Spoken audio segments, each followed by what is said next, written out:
গেল ৯ সেপ্টেম্বর থেকে স্যামসাংয়ের ভারতীয় শাখার কর্মীরা বিভিন্ন দাবি নিয়ে বিক্ষোভ করছেন।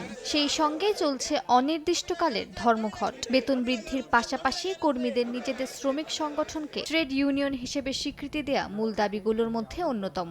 এছাড়াও তাদের অন্যতম দাবি, কর্মী ও কোম্পানির যেকোনো সমস্যা সমাধানে কর্তৃপক্ষের সঙ্গে শ্রমিক নেতাদের আলোচনার সুযোগ করে দিতে হবে। ভারতের দিল্লি ও তামিলনাড়ুতে স্যামসাংয়ের দুটি কারখানা আছে।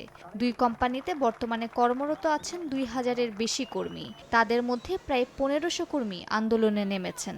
ভারতে অবস্থিত স্যামসাংয়ের ১৬ বছরের ইতিহাসে এমন ঘটনা এর আগে কখনো ঘটেনি। এদিকে গেল বুধবার সকালে পুলিশ আন্দোলনরত ১০৪ জন কর্মীদের আটক করে। তবে সন্ধ্যার দিকে তাদের ছেড়ে দেয়া হয়। শ্রমিকরা দাবি আদায় না হওয়া পর্যন্ত আন্দোলন চালিয়ে যাওয়ার সিদ্ধান্ত নিয়েছে। তামিলনাড়ুর সরকার শ্রমিকদের দাবিকে সমর্থন জানিয়ে সমস্যা সমাধানের আশ্বাস দিয়েছে।